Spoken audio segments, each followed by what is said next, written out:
I turned our backyard into a full carnival for my little girl's birthday, rides, games, cotton candy, everything. But when we walked inside, the cake said, "Congrats, Noah," with my nephew plastered on top. My dad laughed and said they'd combine the parties to save money. My daughter quietly removed her crown, and that's when I knew exactly what I had to do. What happened next became a lesson my whole family will never forget. Can you imagine dedicating your heart and soul, every spare penny, to creating the most magical birthday for your little girl, only for your own family to tear it all down with a single, brutal act of dismissal? That day, watching my daughter's smile crumble, something inside me didn't just break. It hardened into ice. I'm David. I'm 34. And for as long as I can remember, I've been the over-the-top one in my family. At least that's what my dad, Robert, would always say with a chuckle, as if my generosity was some kind of amusing flaw. But I work hard. My small construction company is doing well. And I've always believed that if you have the means to make life a little more special for the people you love, you absolutely should. So, when my daughter Chloe turned 8 this year, I wanted to give her something truly magical, something she'd remember long after fairy dust and princess crowns faded from her imagination. I spent weeks, literal weeks, planning it all. I hired a company that transforms backyards into mini carnivals, bouncy castles, popcorn machines, cotton candy, even a face painter and a balloon artist who could twist anything. Chloe had been talking about it for months, showing me crayon drawings of her royal carnival, asking if her friends could wear costumes, if she'd have a real crown. I said yes to every single request. I probably overspent, but seeing her excitement bubble up, worth every single cent. The morning of the party, I was buzzing. Chloe woke up, ran into the kitchen in her favorite sparkly pajamas, and practically danced when she saw the boxes of decorations. "Daddy, is today really my royal day?" she asked, that gap where her front tooth used to be making her grin even wider. I knelt down and gently placed the cheap plastic tiara I'd bought on her head. "Today is your day, princess," I told her. By the time the vendors arrived, our backyard was transformed. Streamers, a photo booth, games. It looked like something ripped straight out of a Pinterest board. Friends and family started trickling in, and Chloe was just beaming, a blur of pink as she bounced from the cotton candy machine to the bouncy house, dragging her cousins along. For a few glorious hours, everything felt perfect. Then it was time for the cake. I went inside to get it. This wasn't just any cake. It was a huge 2-tier vanilla masterpiece with raspberry filling, covered in pink buttercream and delicate sugar flowers, the most expensive part of the whole celebration. But as I pulled the lid off, my stomach plummeted. Across the top, in big blue frosting letters, were the words, "Congrats, Noah." For a split second, I actually laughed. "It has to be a mistake," I muttered. But then my mom, Susan, walked into the kitchen with a stack of paper plates. "Oh, good. You found the cake," she said as if nothing was amiss. "Mom," I said slowly, pointing at the lettering, my voice barely a whisper. "Why does Chloe's cake say, 'Congrats, Noah'?" She looked at me like I just asked why the sky was blue. "Oh, we just combined the parties. It made more sense that way. Your brother Mark's little boy, Noah, is turning 5 next week. So, we figured we'd save everyone the trouble and just celebrate both kids today." I stood there frozen, the cake knife still in my hand. "You what?" Before she could explain, my dad, Robert, strolled in, chuckling. "Don't make that face, son. It's just practical. Saves money, saves time. Win-win."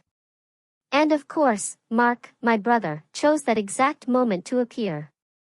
Phone out. Recording for his Instagram story. "Hey, man. Great setup," he said cheerfully.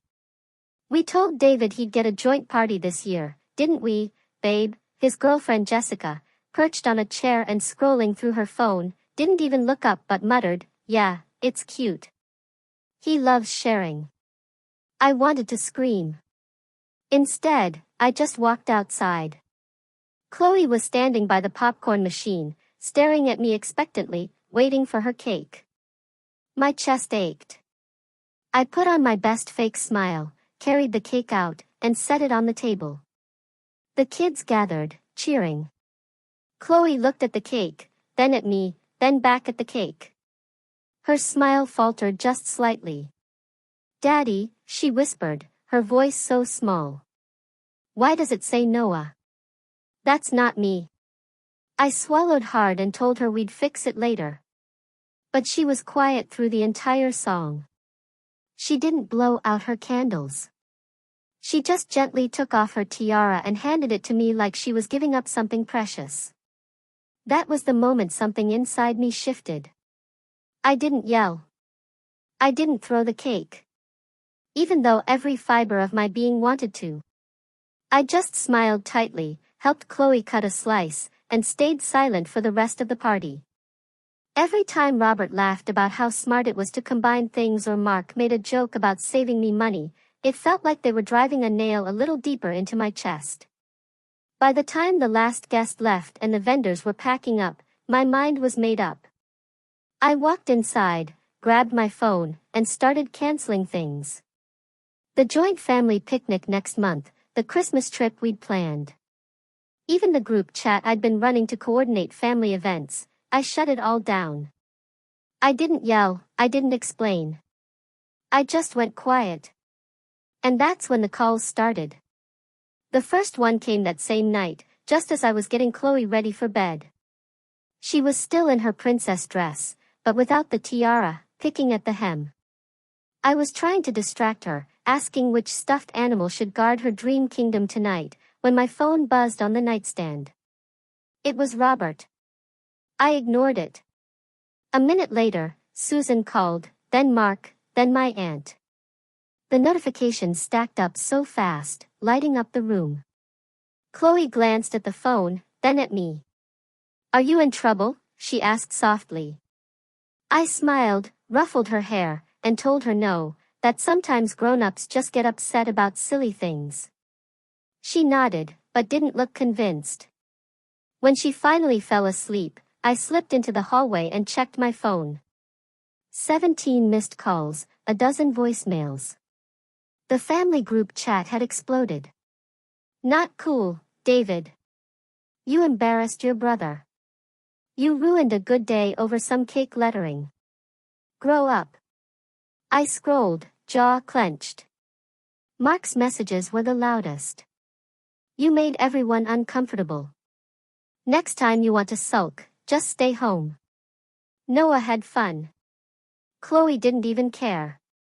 Stop being dramatic. I put the phone down and went to the kitchen. The house was quiet except for the hum of the fridge. I poured myself a glass of water and stared at the half-eaten cake on the counter. The blue frosting still spelled out, "Congrats, Noah." Like some cruel joke. For a split second, I thought about throwing it in the trash, but I didn't. Instead, I took a photo. Not for social media, not to send to anyone, just for me. Proof that this had happened. The next morning, Susan showed up unannounced. She let herself in, as always, carrying a tray of muffins like that would smooth everything over. "Good morning," she said brightly, as if we hadn't just exchanged 100 passive-aggressive messages. I stayed by the sink, arms crossed. "Morning," I said flatly. She put the tray down. "Listen, honey. Yesterday just got a little mixed up. But it was still a nice party. Chloe had fun, didn't she?" I almost laughed. She took off her tiara and wouldn't blow out her candles. Susan's smile faltered for a second, then returned. "Kids bounce back. She'll forget about it by next week." I could feel my temper rising, but I stayed quiet. Susan went on, trying to spin the whole thing like it was no big deal. You have to understand, Mark and Jessica are under a lot of pressure right now. They're saving for a house. And with Noah starting school soon. I cut her off. So that justifies hijacking my daughter's birthday? She frowned like I was the unreasonable one. We didn't hijack anything. We just combined it. It's not like Chloe didn't still have her party. She didn't have her party, I said, my voice sharper now. She had their party. Susan's lips pressed into a thin line. You're overreacting. That was the moment I realized we weren't going to get an apology. Not from her, not from Robert, not from anyone. To them, I was being difficult. To them, this was just another instance of David making everything about him. After she left, I sat on the couch and thought for a long time. I kept replaying Chloe's face when she saw the cake. I kept hearing Robert's laugh. Mark's offhand comment about saving me money. Something in me hardened.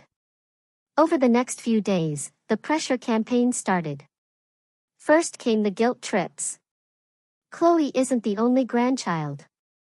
You should be happy they wanted to celebrate together. You're teaching her to be selfish. Then came the subtle jabs. Mark posted photos from the party with captions like, "Best day ever. Teamwork makes the dream work," and "Nothing wrong with a little family efficiency." The comments from our relatives were full of heart emojis and, "So smart," and "Love this idea." It was like I was the only one who saw anything wrong.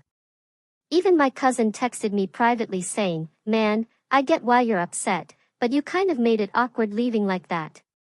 I hadn't even left early. I just went quiet. Apparently, silence was enough to brand me as the villain. Then came the kicker. Robert called me 2 nights later and said in his most patient voice, "Son, I think you owe your brother an apology." I laughed out loud. For what? For giving my daughter a party and watching you turn it into a group discount? You know he can't afford big parties like you can, Robert said. It would have hurt Mark's feelings if we'd done one for Chloe and not for Noah. So instead, you hurt Chloe's feelings? There was a long pause on the line. Finally, Robert said, "You're too sensitive about this. She'll get over it. Family comes first." When I hung up, I didn't feel sad anymore. I felt cold. I spent the next few days ignoring calls and focusing on Chloe. We did our own little makeup celebration, just the 2 of us, where I baked a tiny cake that actually said her name. She smiled for the first time since the party. That smile reminded me what really mattered, and it made me even more certain that I wasn't going to let this slide. But my family wasn't done. The weekend after the party, Mark hosted a casual barbecue at my parents' house. I wasn't planning to go, but then Chloe asked if we could see Grandma and Grandpa, and I didn't want her caught in the middle of this mess, so we went. When we arrived, Mark greeted me like nothing had happened. Beer in hand, grinning, "Hey, man. No hard feelings, right?" I didn't answer. He clapped me on the shoulder anyway and said, "We were just talking about next year. We might as well do a joint party again. Maybe rent a bigger place this time. You can handle the setup again, right?" That was the moment the last thread of patience in me snapped. I smiled, a small, cold, tight-lipped smile. "Sure," I said, my voice calm in a way that made even him pause. "I'll handle everything." And that's when the idea started to form. A plan that would make sure none of them ever dismissed me or Chloe like that again.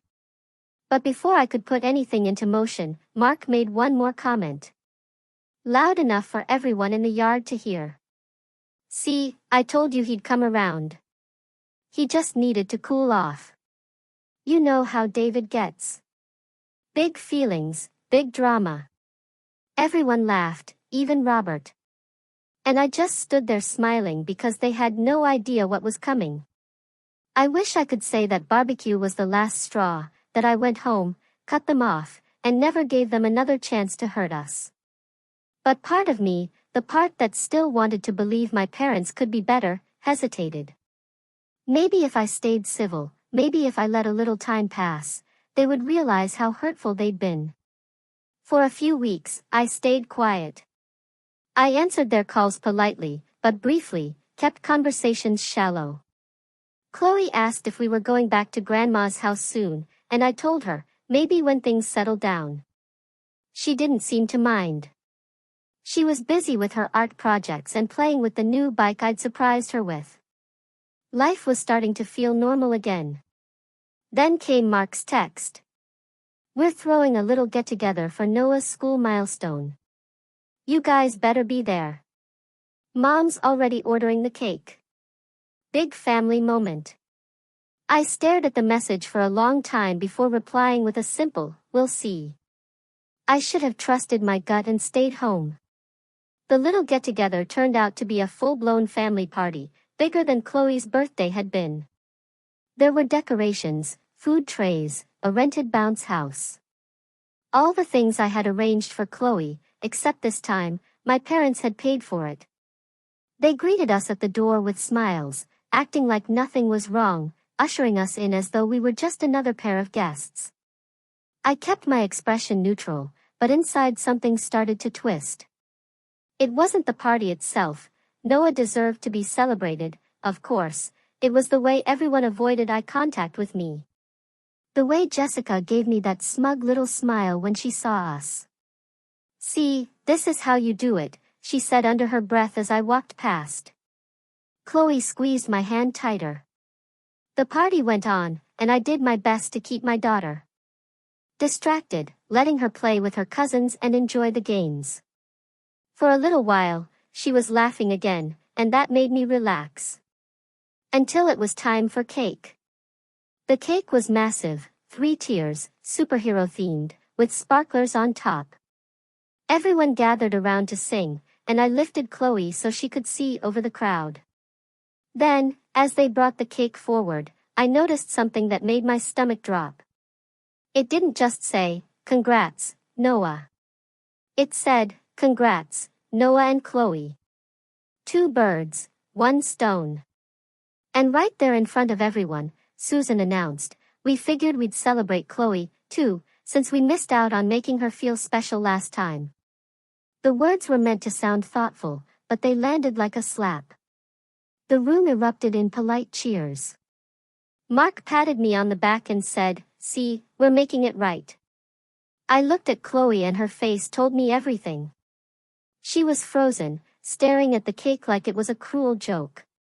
"Daddy," she whispered. "It's not my birthday anymore." I sat her down and walked straight to the kitchen. My heart was pounding so hard I could barely breathe. I gripped the edge of the counter and counted to 10, trying not to lose it in front of everyone. That's when I heard my parents talking in the dining room, just out of sight. "He should be grateful we included her," Susan was saying, after the scene he made. "This is the least we could do to smooth things over." Robert chuckled. "Exactly. Maybe now he'll stop acting like the world revolves around that kid." I froze. That kid? The way he said it, like Chloe was an inconvenience. Like my daughter, his granddaughter, was some spoiled brat instead of a sweet, kind little girl who had done nothing wrong except want a party with her name on it. I turned and found them both standing there, smiling like they hadn't just gutted me with their words. "David," Susan said sweetly. "Aren't you happy? This is our peace offering." "Peace offering?" I repeated, my voice quiet. "Yes," she said brightly. "Now everyone's included. No one feels left out and we can move on from all that birthday drama. Isn't that nice?" I didn't trust myself to answer. Then Mark walked in and, as if to add insult to injury, handed me a stack of paper plates. "Hey, man, can you cut the cake for us? You're good at that." That was it. I put the plates down and walked out.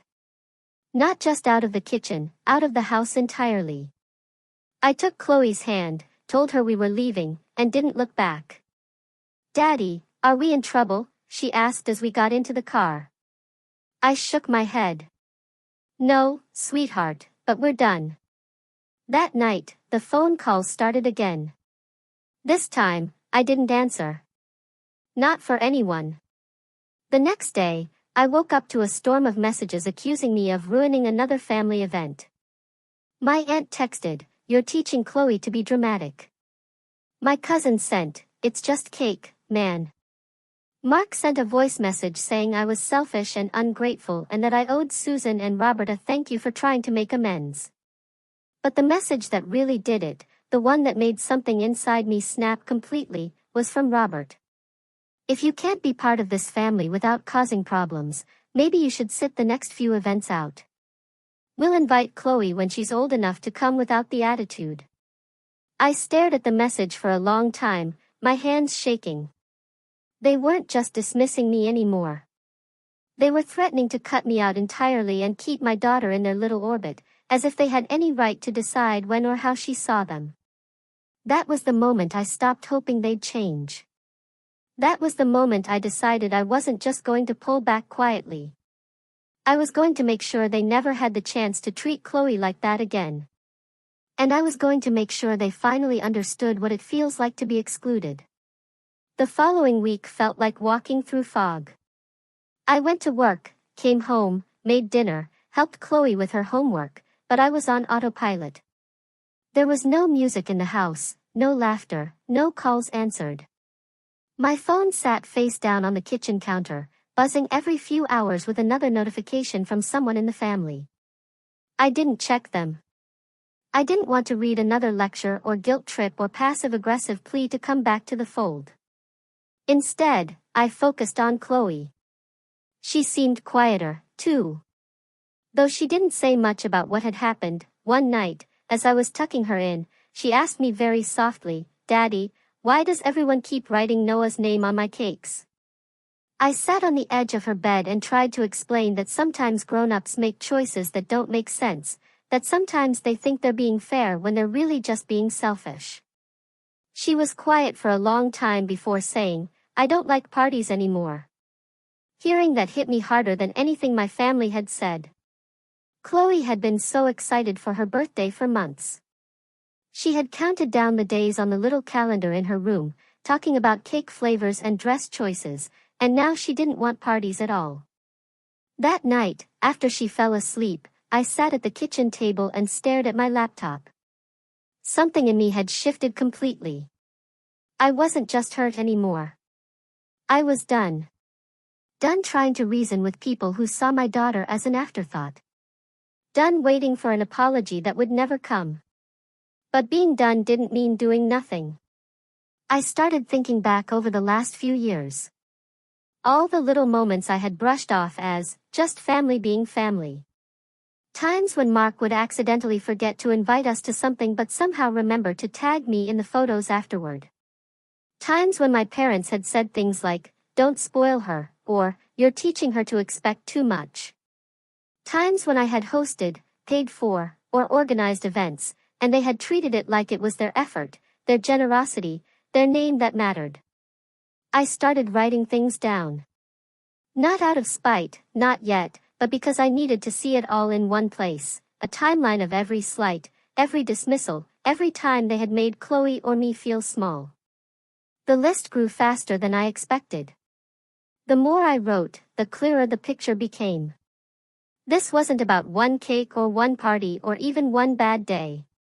This was a pattern. This was how they had always treated us. Like we were convenient when we could contribute, disposable when we couldn't. I stayed quiet for a month. No visits, no calls, no texts beyond short responses when absolutely necessary. I could tell it was starting to get under their skin. Mark sent me a string of messages asking if I was still mad about the cake, and accusing me of punishing the whole family over one little misunderstanding. Robert left a voicemail that said, "This is childish. We need to talk man to man." I didn't respond, but even as I was pulling away, I could feel the weight of it pressing down on me. There were moments when I caught myself wondering if I was overreacting. If Maybe I should just give in and let things go. That's what they wanted. They wanted me to cave, to show up at the next gathering, to laugh it off and pretend everything was fine. Then one afternoon, I got a call from Chloe's school.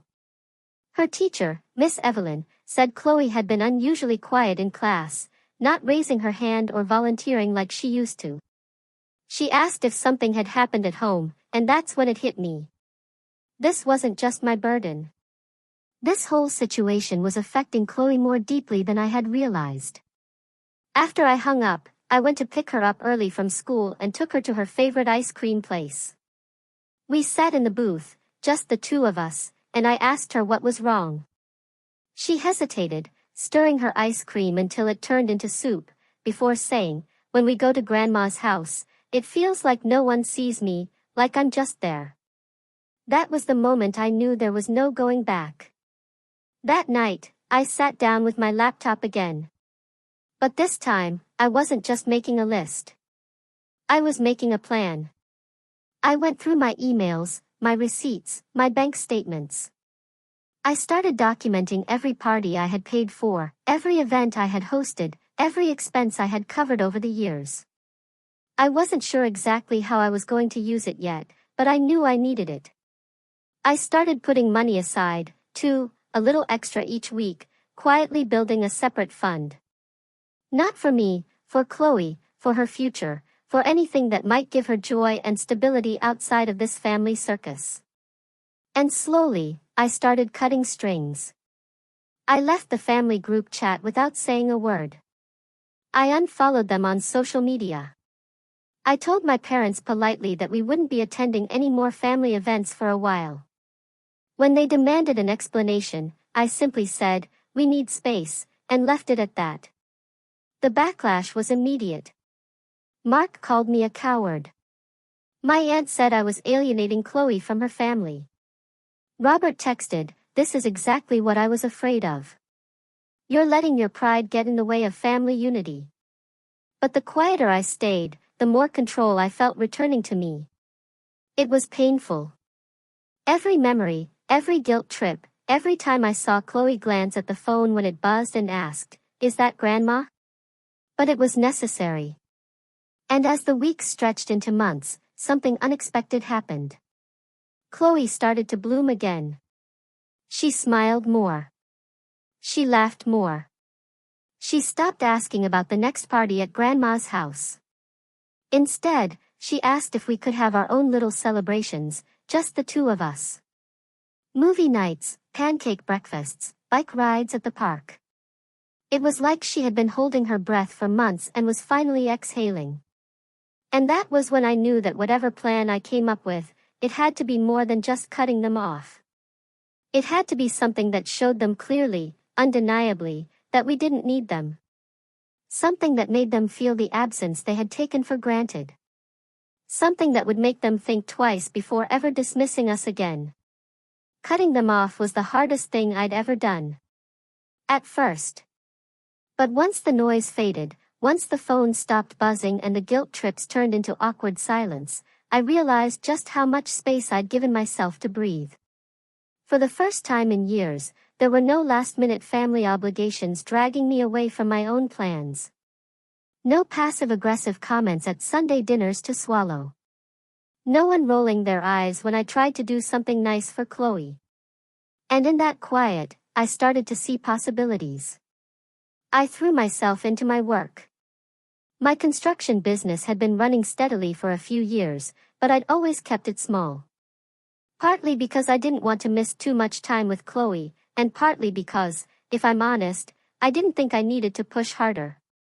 But now I had a new kind of energy, sharper, more focused. I was determined to build something that was completely ours, something no one could take credit for or diminish. I started taking on bigger contracts, investing in better equipment, hiring a small but reliable crew. Word spread fast. We were professional, on time, and we didn't cut corners. By the end of that first quarter, we were booked out months in advance. Money wasn't the point, but the money started coming in, enough that I could start seriously saving for Chloe's future. Enough that I could pay off the last of my debts.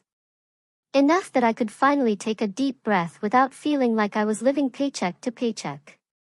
And as my business grew, so did my confidence. One day, I caught myself looking in the mirror and barely recognizing the man staring back. Not because I'd changed physically, though I had lost a little weight and looked sharper now that I was sleeping better, but because of the way I carried myself. There was no heaviness in my shoulders anymore. And Chloe noticed. "Daddy, you're smiling more," she said one evening as we were eating pancakes for dinner. I laughed. "I guess I am." She grinned that big, gap-toothed grin I loved so much and said, "I like it." We started creating our own traditions. Friday night movie marathons with popcorn. Saturday morning farmers market trips. Backyard campouts with a tent and flashlights where she'd fall asleep telling me ghost stories she made up on the spot. And for her next birthday, I didn't hold back. I didn't invite my family. I didn't tell them about it at all. Instead, I rented a small hall, invited her closest friends from school, decorated the place exactly the way she wanted, unicorns and glitter everywhere, and hired a local magician who had the kids screaming with laughter. Chloe wore a brand new dress and a real tiara this time, one I bought from a little boutique just for her. When the cake came out, it had her name on it in big gold letters. She beamed at me, then leaned over and whispered, "This is the best party ever." And for the first time in almost a year, I felt something inside me fully unclench. But the real turning point came a few weeks later when Mark called out of the blue. I almost didn't answer, but curiosity got the better of me. "Hey, man," he said, sounding strangely cheerful. "Listen, we're planning a big family barbecue next month. And Mom said it's not the same without you guys. Think you can come?" I didn't say yes or no. I just listened. He kept talking, making it sound like an olive branch. But every word confirmed what I already knew. They didn't miss us. They missed what we brought to the table. My effort, my money, my organizing skills. When I hung up, I didn't feel guilty this time. I felt powerful. And that power made me think bigger. I started putting serious work into my plan. I had spent months quietly gathering information. Receipts, photos, screenshots of texts, proof of every time I had covered for them or hosted something or gone out of my way to make family events happen. I had everything lined up. But now I realized that the most effective revenge wasn't just a dramatic confrontation. It was building a life so complete, so unshakably good that their absence was obvious, and making sure they knew exactly what they had lost access to. I started expanding my business even further. I got into commercial projects, partnering with local businesses, renovating storefronts and offices. Before long, I was making connections with people who had real influence in our town, people my parents used to brag about knowing distantly, but who now called me directly. One of those projects turned out to be especially important. A local community center was being renovated, and they wanted a family-friendly contractor who could work fast but do it right. I took the job, poured myself into it, and by the time we were done, the director of the center was raving about my work. She asked if I'd be willing to sponsor some of their future events. That's when it clicked.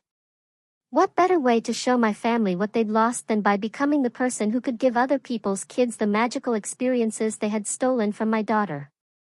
I signed on as a sponsor for their annual carnival fundraiser, paying for the rides and games, the very same company I'd used for Chloe's party, and made sure the event was open to the whole town. When the posters went up with my company's name on them, I knew it was only a matter of time before my parents saw. Sure enough, a week later, I got a message from Susan. "Saw your name on the carnival flyers. That's nice of you. Are we invited?" I didn't reply. Instead, I printed out a stack of VIP tickets for Chloe's classmates and her teachers and made sure she handed them out at school herself. Seeing her light up as she told me, "Everyone's so excited, Daddy," made it all worth it. Meanwhile, word of my business kept spreading. Mark, who worked in a related trade, had always been the one my parents bragged about, the hard worker, the one with a real job. But now, he was asking me if I had any leads or openings on my crew because his hours were getting cut. I told him politely that we weren't hiring right now, but I'd keep him in mind. It was a small thing, but it felt like the scales were starting to tip. By the time summer rolled around, I was no longer the same man who had stood in that backyard quietly swallowing humiliation. I was thriving. My business was thriving. Most importantly, Chloe was thriving. And with every new success, every new connection, every smile on Chloe's face, my plan for the perfect quiet revenge became sharper. I wasn't going to yell. I wasn't going to beg. I was going to make sure they watched from the outside as we built a world without them. And then, when the moment was right, I was going to remind them exactly why they were no longer welcome in it. By midsummer, my business was not just surviving. It was thriving beyond anything I'd imagined. I had 3 full crews working jobs across town, a waiting list of clients, and enough saved to finally consider buying a bigger house. The more success I built, the clearer it became that my plan didn't need to be messy or loud. It just needed to be undeniable. The first piece of the puzzle fell into place on an ordinary Tuesday morning. I was at a local Chamber of Commerce breakfast, something I'd started attending to network with other business owners, when I overheard 2 people at my table talking about a new community grant for small businesses. The grant wasn't just money. It also came with a partnership program to work with local schools, nonprofits, and public events. That was it. That was the key I didn't know I'd been waiting for. I applied the same day, submitting all my paperwork, photos of completed projects, testimonials from clients. Within a month, I was approved. And just like that, my company became one of the official partners for local town events. We were now the go-to contractor for renovations in public spaces and one of the main sponsors for school fundraisers and community fairs. This meant my company's name was on everything. Flyers, banners, online ads. If there was a community event happening, chances were I had helped fund it, and I knew my parents were seeing it. Susan had always been heavily involved in the town's social scene. Bake sales, fundraisers, PTA events. When I started showing up to those same events as a sponsor and sometimes even a guest speaker, I could feel her discomfort from across the room. People were shaking my hand, thanking me, introducing me to their kids. At one event, I caught Susan standing in the corner, watching me as I handed out free drink tickets to a line of smiling parents. She didn't approach me, but later that night, she texted, "Seems like you're doing well. Wish we could be part of it." I didn't reply. Instead, I started thinking bigger. If they wanted back in, they were going to have to see, really see, how much better life had become without them.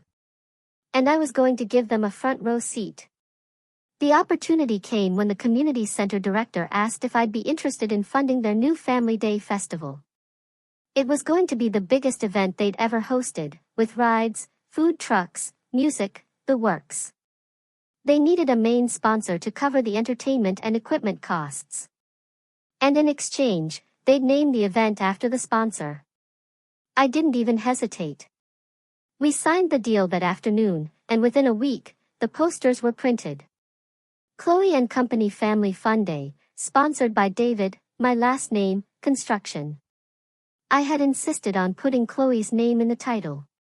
When the director asked why, I said simply, "Because she's the reason I do all of this." Seeing my daughter's name on those posters, on banners strung across town, on the front page of the local paper was the single most satisfying moment of my life up to that point. Chloe's face lit up when she saw them, too.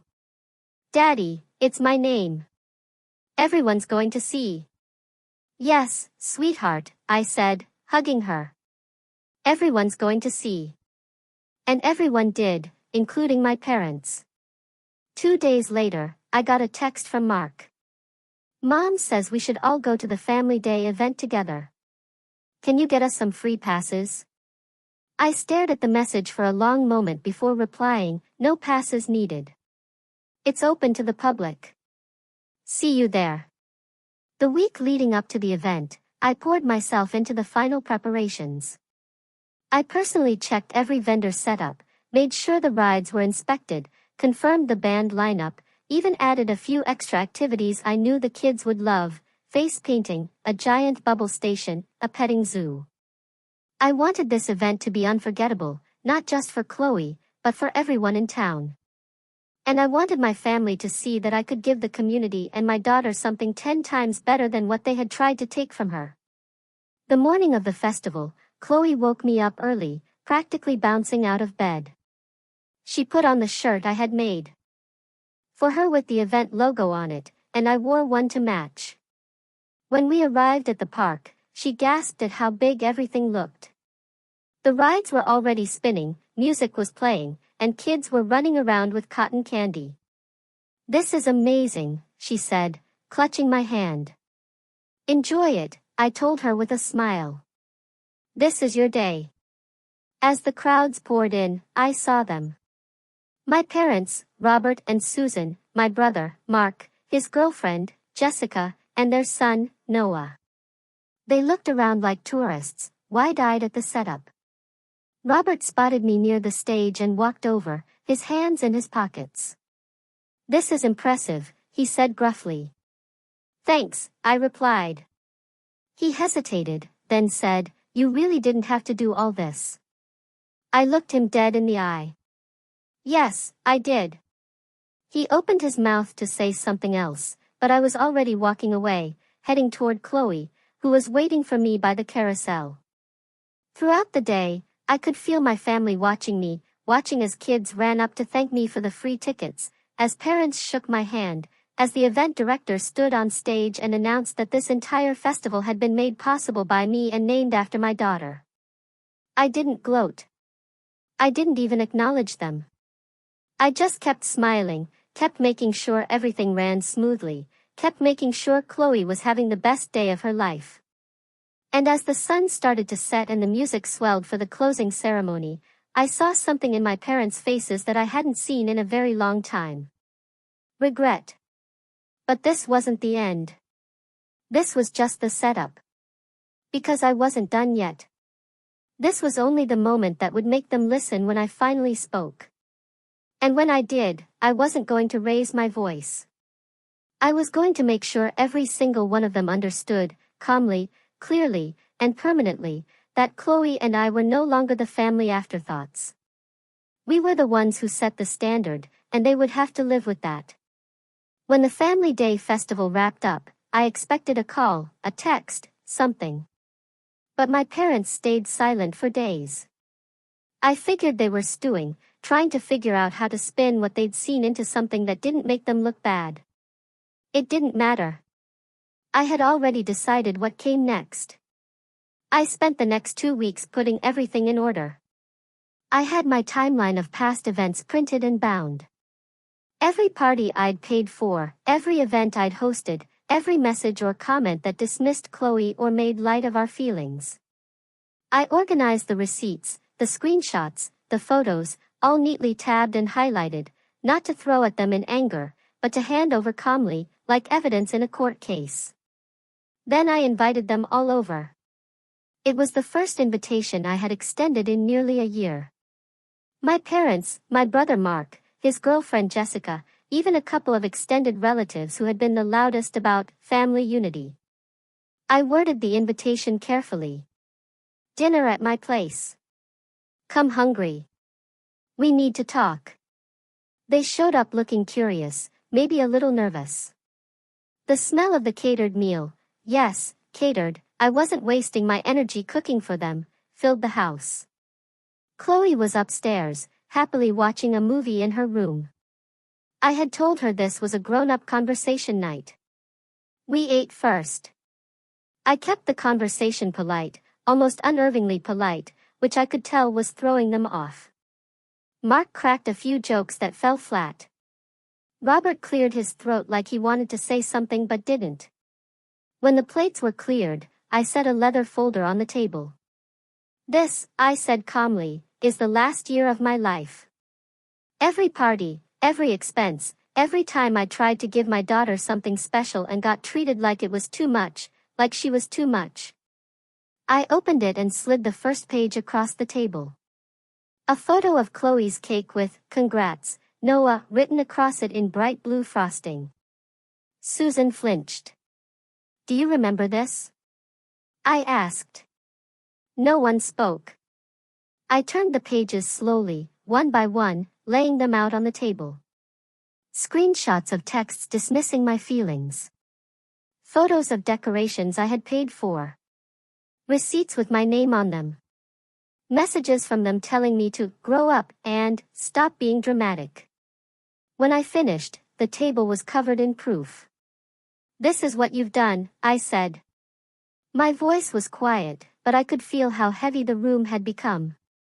"And for months, you tried to make me feel like I was crazy for being hurt by it, like my daughter's feelings didn't matter, like she didn't matter." Robert opened his mouth, but I held up a hand.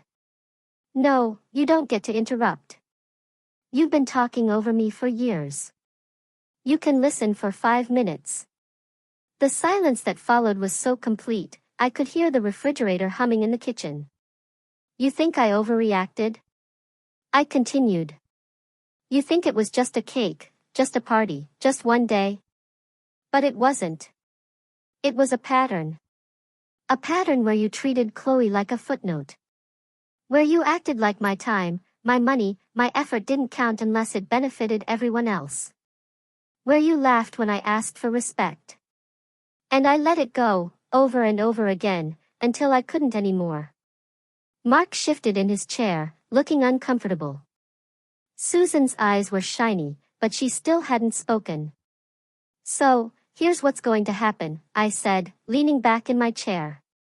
"From now on, if you want to be in Chloe's life, you do it on my terms. You respect her days, her birthday, her milestones, and you respect me when I say no. If you can't do that, you don't get access to us. No parties, no holidays, no quick visits to make yourselves feel better. Nothing." Mark frowned. "You can't just cut everyone out because of one mistake." "One mistake?" I repeated softly. "Look around, Mark. Does that look like one mistake to you?" I gestured to the table full of evidence. He didn't answer. "This isn't punishment," I said finally. "This is a boundary. You can either meet it or you can stay on the outside looking in. It's your choice." Then I stood, calmly collected the papers back into the folder, and left the room. I didn't yell. I didn't slam a door. I just walked upstairs to check on Chloe. Downstairs, I could hear them whispering to each other in the stunned silence I had left behind. When I came back down 10 minutes later, the house was empty. And that was exactly what I wanted. The next morning, I woke up to a text from Susan. "We didn't realize how much we hurt you. We need to talk." I didn't reply. Later that day, Robert called. I let it go to voicemail. Mark tried again that evening. I ignored it, because the revenge wasn't in the speech I had given them. The revenge was in the silence that followed.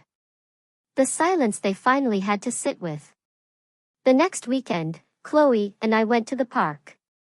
As we walked past the community center, I saw one of the new posters announcing that I'd been chosen as Business of the Year for the town's annual gala. I smiled to myself. When that gala came, I knew exactly who I was inviting as my guests of honor. Not my family, but Chloe's teacher, her best friend's parents, the people who had supported us without condition. And I knew my family would hear about it anyway. That was the point. This wasn't about slamming the door forever.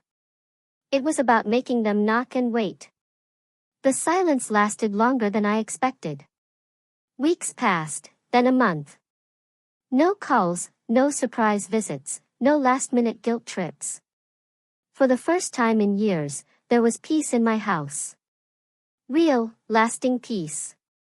Then the cracks started to show. One morning, I was at the office going over invoices when my phone buzzed with a message from my cousin. Dude, your dad just told everyone at the diner that you banned them from Chloe's life. What's going on? I stared at the text for a second before replying. I set boundaries. If they want to call it a ban, that's their choice. That same evening, Susan called again. I answered, this time. Her voice was small, softer than I'd heard in years. David, she said. We miss you. We miss Chloe. I took a breath. Then you know what you have to do. There was a long pause.